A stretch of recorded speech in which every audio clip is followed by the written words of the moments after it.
All right, today let's talk about the fear in the USA from 1919 to 1973. I'm your narrator, Charlie Kamanash. So let's kick us off, all right? We'll be going over some of the major events and people during those times, and we will be having an interview with a very special guest from the Korean War. What you should expect is very simple, though. We'll be going over 4 major events from 1919 to 1973. We will start out with the Red Scare, moving to the Cold War, next going to the Korean War, and finishing this with the Vietnam War. Expect to hear songs and to see cutscenes that will show you part of the war battles on some of those wars and the songs from those times. And like I said, a very special interview with a very, very special guest. But don't forget, this is the documentary to learn the fear in the U.S. and in Americans during those times. So let's talk about how the U.S. altered their opinion on the government due to their actions from increasing government control, anti-communist sentiment, and changing domestic policies. So first, it's the Red Scare. What a time it was in American history when the people were really afraid of communism. You know, we do not like communism at this time, nor do we now currently. First, when and what was it? Well, the Red Scare happened first around 1919 to 1920. Right after World War I, it was a time when people were worried because Russia had just become communist and some Americans thought it could happen to them in the USA. To be more serious about what happened, let's set the scene. Yep, that seems about right. Okay, there were strikes, there were bombings and protests, and it made people panic.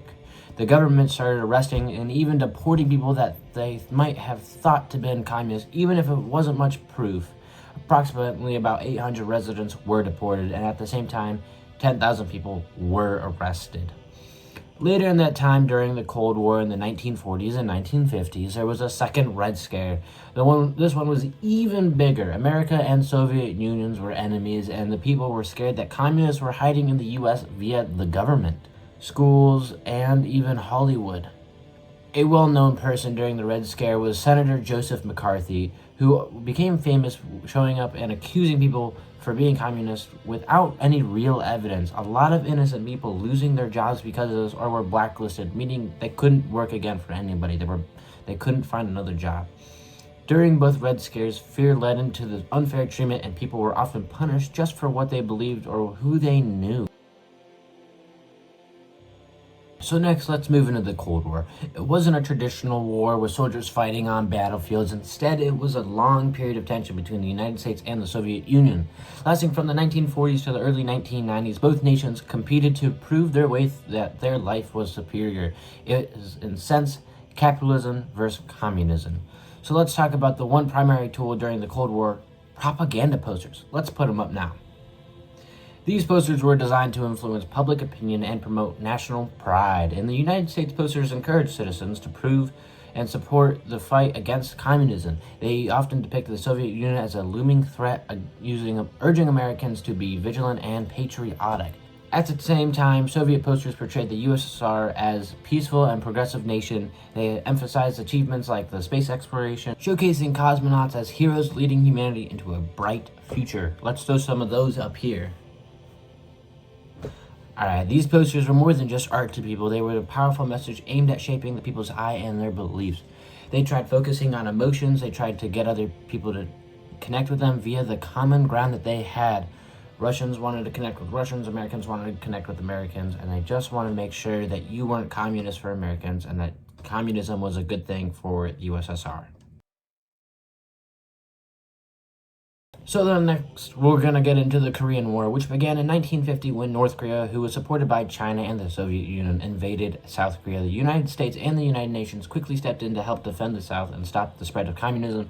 It was a brutal war fought in the freezing cold mountains and muddy battlefields. Thousands of soldiers who were bravely fought, but not all of them were human. One of the most amazing heroes I want to cut into from the war was a small Mongolian mayor named Sergeant Reckless. Now, we're going to cut to an interview with that special guest, Sergeant Reckless, and we're going to talk to her herself. All right, thank you, Charlie. This is also Charlie out in the field with Sergeant Reckless.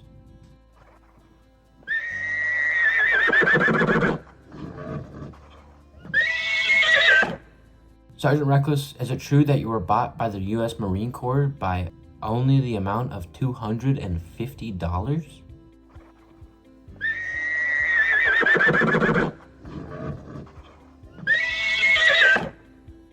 Sergeant Reckless, is it true that you were bought to help move supplies?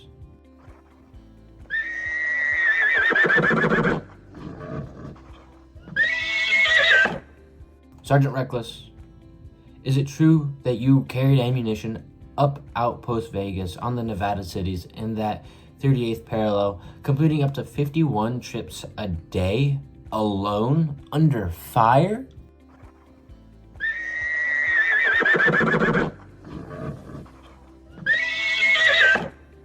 Wow, what a hero. Now, lastly, Sergeant Reckless, I know you're busy, but I only have one more question for you.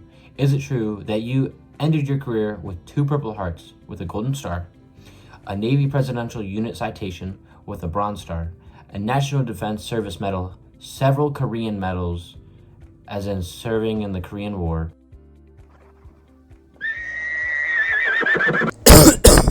Yes. Thank you so much for this interview, and what an honor it is to meet you, Sergeant Reckless. Thank you, Charlie. We're back in the studio here, and I just want to say she wasn't just tough, she was smart. She memorized path, ducked for cover, and even visited wounded Marines to comfort them.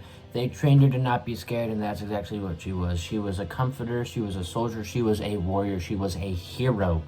After the war, Sergeant Reckless was brought to the U.S. with the full honors. She lived out her life at the Marine base, and today there's even a statue in her name. And I'm not going to go into it here, but I will say that she is the one who contributed to the first baby gender reveal and baby shower. But I'm not going to go into that here. So then the Korean War ended in 1953 with the border between North and South Korea still heavily guarded today. It is often called the Forgotten War, but stories like Sergeant Reckless help us remember the courage and sacrifice for everyone who served. So lastly, I want to get into the Vietnam War. Again, this is last but not least. It was a long and painful conflict that lasted from the 1950s to 1975, with heavily U.S. involvement starting in the 1960s. It was a fight between North Vietnam, supported by the Soviet Union, and China and South Vietnam. Backed by the United States, the U.S. sent hundreds of thousands of soldiers into unfamiliar jungles, facing guerrilla warfare and extreme conditions. Throughout the war, to help keep us morale, radio became a constant with the soldiers. They played stations like Armed Forces Radio. American DJs played rock and roll, soul, pop music, helping soldiers feel connected to home. One famous figure was Adrian Conner, whose cheerful "Good morning, Vietnam" improved morale on the daily, especially through the times that the soldiers went through. Music was more than just entertainment. It was a source of hope and escape. Songs like "We Gotta Get Out of This Place" by the Animals,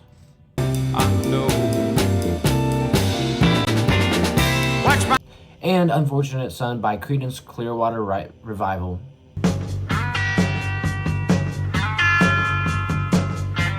Which captured the feeling of the troops. Others, like "Leaving on the Jet Plane" and "Blowing in the Wind," reflected on the pain and the confusion of war, connecting deeply with the soldiers.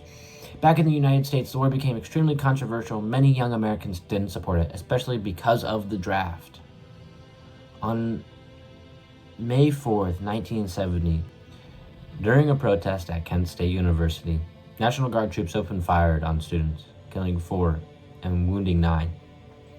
The strategy's moment shocked the country and became a symbol of the deep divide over the war. By 1973, U.S. forces withdrew. In 1975, Saigon fell, and North Vietnam took control of the entire country. The war ended, but the emotional scars lasted for years. The Vietnam War was more than just a battle. It was about voices, songs, protests, and a generation caught in the middle of history and war. Alright, from the Red Scare to the Cold War, from the Korean War to the Vietnam War, one thing became clear. The American people started to see their government differently. At first, fear of communism brought people together, but over time, as the government increased control, blacklisting citizens, and pushing wars overseas, many began to question it. Propaganda, military actions, and crackdowns on protests like the Kent State May 4th tragic event made Americans more skeptical. They started asking us, is our government really protecting us, or are they just controlling us? The events changed how people viewed war, freedom, and truth as they started activism, protests, and demanded for a change. In the end, history showed us not only what happened, but how it shaped the way we think, speak, and stand up for our rights today. Thank you for listening to The Fear in the USA from 1919 to 1973. Again, I am your narrator, Charlie Kamenash. Let's roll the credits.